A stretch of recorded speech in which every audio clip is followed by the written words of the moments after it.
Hello, my name is Angela Goebel-Bain. I'm the Curator of Historical Collections here at the Maine State Museum. Here at the Maine State Museum, we just opened our bicentennial exhibition entitled Regional Struggle, National Story, Maine's Path to Statehood.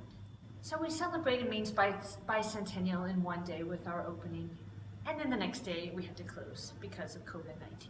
So today we wanted to share a few sneak peeks into the exhibition so that you can get a sense of what we will be showing you when we reopen. So our bicentennial is focusing on basically the 200 years before Maine became a state. How did Maine become a state? So one key component of the exhibition is to examine why people in Maine would want to separate from Massachusetts and why they wouldn't. And the War of 1812 gives us a really great opportunity to examine both sides of this issue on separation. So we have some key objects from our collection from the War of 1812 on display here in this exhibition. This military hat was worn by Captain Silas Dunbar. He lived in Massachusetts at the time, in Bridgewater. Many people did not want to separate from Massachusetts because we felt more protected because Massachusetts had a lot of population and a strong militia. So the Massachusetts governor was very opposed to the war because it was hurting New England shipping, specifically Massachusetts and Maine. And so he refused to let troops leave their local areas during the war. So whereas Maine people hoped that Massachusetts troops would come up and help protect our shoreline, the governor told them just to go to the local port cities. So that left Maine with much shoreline undefended, and the British came in and took the land and key ports east of the Penobscot River in Maine, and Massachusetts and the United States government did nothing about it. As a result of feeling abandoned by Massachusetts, many people in Maine determined that we would be better off as an independent state.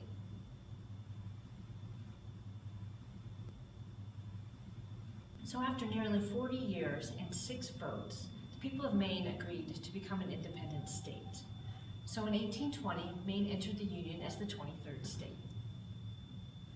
One of the first acts that Maine State Legislature did after becoming a state in 1820 was to develop a Maine State Militia. One thing that's great about this exhibition is we have pulled out things that people haven't seen in years, if they've ever seen at all. So this is one example of that. It's a militia uniform from Maine. Now you may notice this uniform is brightly colored and not what you would expect for a soldier to wear. So the law said what a commanding officer needed to wear, but every militia unit got to decide what their uniform appearance would be. So this uniform was worn by James C. Spalding of Buckfield, Maine. And so this is the uniform that that town would have had in the 1820s to 30s period. Now, one thing that's interesting about it, and people ask, why is this panel of his skirt, why is it a different fabric?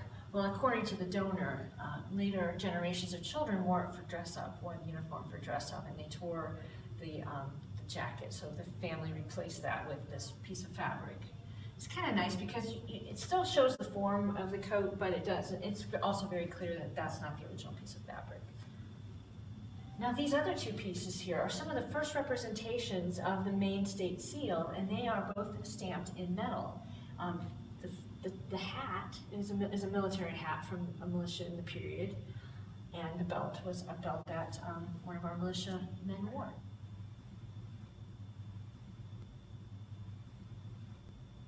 Soon after Maine became a state, our first governor, William King, hired 3 men to go into the north woods of Maine. Joseph Treat, Penobscot leader John Neptune, and Treat's cousin, Benjamin Holyoke. The 3 men went on a lengthy journey to document the resources and the lands in northern Maine. Joseph Treat couldn't have done this without the guidance of John Neptune. John Neptune was the lieutenant governor and second chief of the Penobscot tribe. He provided vital information that safely guided the Treat expedition through the Penobscot and Maliseet homelands. So in the exhibition, we were able to borrow from a generous lender the original map that Joseph Treat wrote on as he went through his journey. The Maine State Archives owns his original journal, And we put those two pieces, these two historic pieces together to create an interactive web presentation of their journey.